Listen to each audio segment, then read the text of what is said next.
En aquella época caótica en la que el hacha caía sobre el cuello de un rey y los reinos se derrumbaban, un filósofo susurraba en silencio: los gobiernos nacen con el consentimiento del pueblo, o de lo contrario se convierten en tiranías.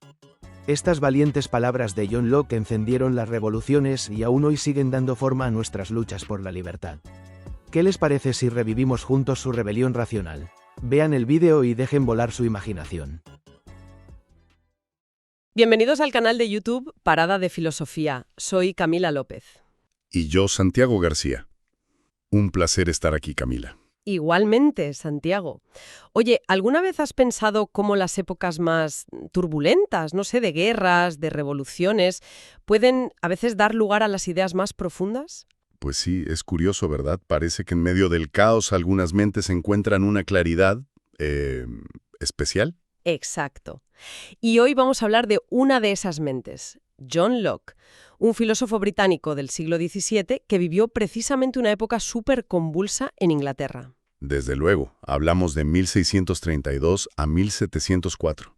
Un siglo movidito, sí señor. Y sus ideas, bueno, sobre la libertad, los derechos, cómo conocemos el mundo, los límites del gobierno, fueron revolucionarias. Y no solo en su tiempo, es que siguen resonando hoy un montón. Totalmente. Obras como el Ensayo sobre Entendimiento Humano o los dos tratados sobre el gobierno civil, la Carta sobre la Tolerancia, marcan un antes y un después. Ujú. El hilo conductor de todo, me parece a mí, es como un desafío constante a la autoridad ciega, ¿no? Y una defensa muy apasionada de la razón de cada uno y de los derechos básicos. Exacto. Como decir, piensa por ti mismo, cuestiona. Ujú. Pues esa es un poco nuestra misión hoy, ¿no? Explorar algunas de esas ideas de Locke que más impactan, esas que nos invitan a pensar sobre nuestra propia libertad y cómo nos organizamos en sociedad. Me parece un plan estupendo. Ujú. Para empezar, creo que es clave entender su época. Para entender a Locke hay que situarse allí. Santiago, cuéntanos un poco sobre esa Inglaterra del siglo XVII. Pues fue un siglo. Intenso, por decirlo suavemente. Piensa que Locke vio la Guerra Civil Inglesa, la ejecución de un rey, Carlos I. Luego el experimento republicano de Cromwell. Madre mía. La restauración de la monarquía después, pero con tensiones constantes entre el rey y el parlamento, y además muchísimas tensiones religiosas, protestantes, católicos, anglicanos, un lío considerable. Y todo eso culmina en la Revolución Gloriosa de 1688, ¿verdad? Exacto, que ya asienta un poco más el poder del parlamento. Locke vivió todo esto, y no como un espectador, se metió en política. Claro. Mencionas aquí su origen puritano, su educación en Oxford, donde parece que la filosofía que enseñaban, la escolástica, no le convenció mucho. No, le pareció poco útil, muy abstracta. Él estaba más interesado en la nueva ciencia experimental que estaba surgiendo. Tuvo contacto con gente como Robert Boyle. Ah, el químico. Ese mismo. Parece que Boyle le influyó mucho con sus ideas sobre el atomismo y la distinción entre cualidades primarias y secundarias de las cosas, ¿sabes? Lo que es del objeto y lo que depende de cómo lo percibimos. Qué interesante. Y también se interesó por la medicina, ¿no? Por la observación directa de los pacientes con Sydenham. Sí, todo apunta a una mente muy empirista, muy pegada a la experiencia, a la observación. Y luego su encuentro con Lord Ashley, que luego fue conde de Shaftesbury, eso le cambió la vida. Le metió de lleno en la política. Totalmente. Se convirtió en su médico, su consejero, su hombre de confianza. Y claro, Shaftesbury era un político importante, muy metido en la oposición a los reyes Estuardo y su absolutismo. Y eso le trajo problemas a Locke, ¿no? El exilio.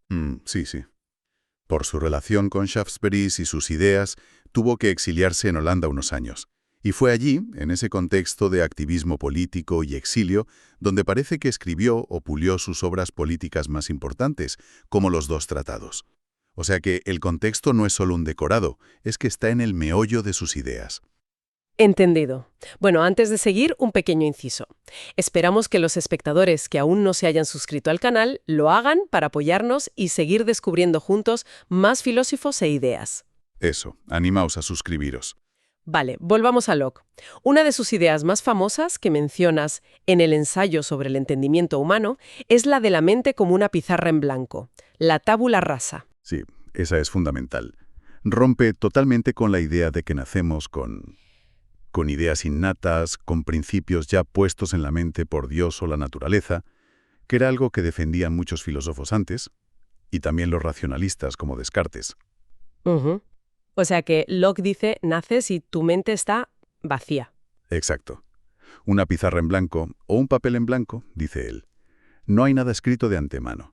Ni ideas sobre Dios, ni principios morales, ni verdades matemáticas, nada. Entonces, si no traemos nada de serie, ¿de dónde sale todo? Todo lo que sabemos, nuestras ideas. Pues de un solo sitio, la experiencia. Y Locke distingue dos fuentes, digamos, dos ventanas por las que entra la experiencia. A ver. Una es la sensación. Es lo que percibimos del mundo exterior a través de los sentidos. Colores, sonidos, olores, sabores, texturas, todo eso. Vale, lo de fuera. Y la otra es la reflexión, que es ser conscientes de lo que pasa dentro de nuestra propia mente, darnos cuenta de que estamos pensando, dudando, creyendo, queriendo. Es como una percepción interna. Ah, interesante. O sea, sentidos externos y un sentido interno, por así decirlo. Algo así. Y todo, absolutamente todo nuestro conocimiento, todas nuestras ideas, por muy complejas que sean, se originan en última instancia en la sensación o en la reflexión, o en una combinación de ambas. Ujú. Es como si la mente fuera como una constructora, ¿no? Recibe piezas básicas. Ideas simples las llama él, como ladrillos. La idea de rojo, la idea de dulce, la idea de caliente, la idea de pensar. Son indivisibles, digamos, y la mente las recibe de forma pasiva al principio. Ujú. Y una vez que tiene esos ladrillos, Ahí la mente se pone activa, empieza a trabajar con ellos. Los combina, los compara, los separa, crea abstracciones. Y así forma las ideas complejas. por ejemplo. Pues, por ejemplo, juntas la idea simple de solidez, extensión, figura, movilidad, y formas la idea compleja de un objeto físico, una sustancia. O combinas ideas de acciones y circunstancias. Y tienes ideas de modos, como gratitud, asesinato. O comparas ideas, y tienes ideas de relaciones, como más grande que, causa de. Vaya, ¿sabes a lo que me refiero, Santiago? Es una idea potente, ¿no? Implica que lo que vivimos y cómo pensamos sobre ello es fundamental para ser quienes somos. No estamos predeterminados. Exacto, Camila. Y esto conecta directamente con su rechazo al autoritarismo. Si no hay ideas innatas puestas ahí por una autoridad superior, Entonces nadie puede decir, esto es verdad porque sí, porque lo digo yo, o porque siempre ha sido así. justo, Locke quería que cada persona usara su propia razón, su propio entendimiento, alimentado por la experiencia, para buscar la verdad. Que no aceptáramos ciegamente lo que dicen las autoridades, o las tradiciones, o las supersticiones. Ujú. Hay una cita muy buena que recoges aquí, de la introducción del ensayo, donde se describe a sí mismo casi con humildad, ¿no? Como un subtrabajador. Sí, es genial. Dice que mientras hay maestros constructores como Boyle o Newton que levantan el edificio de la ciencia, su trabajo es más modesto: despejar un poco el terreno y quitar parte de la basura que obstaculiza el camino al conocimiento. Qué bueno. Quitar la basura. Pero fíjate qué basura quería quitar: las ideas innatas, el lenguaje confuso de los escolásticos, el dogmatismo. Su labor de limpieza era filosóficamente revolucionaria. Claro, porque al atacar las ideas innatas, estaba atacando la base de mucho pensamiento autoritario de la época, sobre todo en las universidades. Exacto. Estaba defendiendo la necesidad de la investigación libre, autónoma, basada en la evidencia que nos da la experiencia y en la reflexión personal. Es una llamada a pensar por nosotros mismos. Y esa defensa de la autonomía nos lleva directos a su pensamiento político, que está sobre todo en los dos tratados sobre el gobierno civil. El punto de partida siempre es el estado de naturaleza. ¿Cómo es ese estado para Locke? Pues, a diferencia de Hobbes, que lo veía como una guerra de todos contra todos, para Locke no es necesariamente así. Es un estado de perfecta libertad y perfecta igualdad. Libertad para hacer lo que queramos. Ujú. Bueno, libertad para ordenar tus acciones y disponer de tus posesiones como te parezca. Pero, y esto es clave, dentro de los límites de la ley natural. No es licencia para hacer cualquier cosa. Ujú. ¿Y la igualdad? Igualdad en el sentido de que nadie tiene por naturaleza derecho a dominar a otro. No hay jerarquías naturales de poder político. Todos somos iguales en derechos y autoridad natural. Y mencionas la ley natural. ¿Qué es exactamente y cómo la conocemos? La ley natural para Locke Es la ley de la razón. Es algo que podemos descubrir usando nuestra inteligencia. Y lo que nos enseña fundamentalmente es que, como todos somos iguales e independientes, nadie debe dañar a otro en su vida, salud, libertad o posesiones. Vida, libertad y posesiones. Los famosos derechos naturales de Locke. Exacto. Esos son los derechos básicos inalienables. Y Locke, que era creyente, los fundamenta en Dios. Argumenta que somos creación de Dios, su propiedad, y nos ha hecho para que duremos, para que sobrevivamos. Por tanto, atentar contra la vida, la libertad o la propiedad de otro es ir contra la voluntad de Dios. Ujú. Tal vez tú también has sentido alguna vez esa intuición profunda de que hay ciertos derechos básicos, ¿verdad? Como si fueran parte de nuestra naturaleza, independientemente de las leyes o los gobiernos. Sí, yo creo que esa idea resuena mucho. Pero Locke era práctico. Ese estado de naturaleza, aunque ideal en teoría, tiene problemas serios en la práctica. ¿Cuál es el principal problema? Pues que en el estado de naturaleza no hay un juez común, imparcial, con autoridad para resolver los conflictos. Cada uno es juez en su propia causa. Si alguien viola mis derechos. Yo mismo tengo que aplicar la ley natural y castigarle. Exacto. Y claro, cuando somos nosotros los ofendidos, es muy fácil que nos dejemos llevar por la pasión, por el interés, por la venganza. Podemos ser parciales al juzgar, podemos pasarnos en el castigo. Y eso genera más conflicto, claro. Inseguridad, miedo. Eso es. El estado de naturaleza, aunque no sea necesariamente una guerra, puede degenerar fácilmente en un estado de guerra por esta falta de un poder imparcial que aplique la ley. Ujú. Y para salir de ese lío, para estar más seguros, es cuando la gente decide crear un gobierno. El famoso contrato social. Justo. Lo que lo describe como un acuerdo, un pacto voluntario entre individuos libres e iguales. La palabra clave es consentimiento. La gente acepta unirse en una sociedad política. Ujú. ¿Y qué es lo que ceden al formar esa sociedad? Renuncian a sus derechos. No renuncian a sus derechos fundamentales, a la vida, a la libertad y la propiedad. Al contrario, crean el gobierno precisamente para proteger mejor esos derechos. Lo que sí ceden es un derecho específico que tenían en el estado de naturaleza, el derecho a ejecutar la ley natural por sí mismos. O sea, el derecho a juzgar y castigar a los infractores. Exacto. Ese poder ejecutivo lo entregan a la comunidad, o al gobierno que la comunidad establezca. ¿Y para qué? ¿Cuál es el objetivo final? El objetivo es claro, conseguir una protección más segura y eficaz de su vida, su libertad y sus bienes, asegurar una convivencia pacífica y cómoda. Por eso, el poder del gobierno que surge de este pacto no puede ser absoluto. Claro, porque nace con un propósito muy concreto. Exactamente. Está limitado por ese propósito, proteger los derechos y promover el bien público. Y su legitimidad depende siempre del consentimiento de los gobernados. Si el gobierno se excede, si viola los derechos que debe proteger, ahí empiezan los problemas. Ujú. Y aquí Locke distingue muy bien entre tipos de poder, ¿no? Poder paternal, político, despótico. Sí, es fundamental para él. El poder paternal de los padres sobre los hijos es temporal y limitado. El poder despótico, el de un amo sobre un esclavo, es absoluto y arbitrario. Y Locke lo justifica de formas que hoy nos chirrían mucho, la verdad, ligado a la guerra justa. Ujú. Pero el poder político legítimo es distinto. Totalmente distinto. Nace del consentimiento, no de la naturaleza o la fuerza. Está limitado por la ley natural y por el fin para el que se creó, preservar los derechos y el bien común de los ciudadanos. No puede ser arbitrario. Entonces, ¿qué pasa si el gobierno no cumple? Si se vuelve tiránico, si viola sistemáticamente los derechos de la gente. Pues aquí viene la parte más radical y famosa de Locke.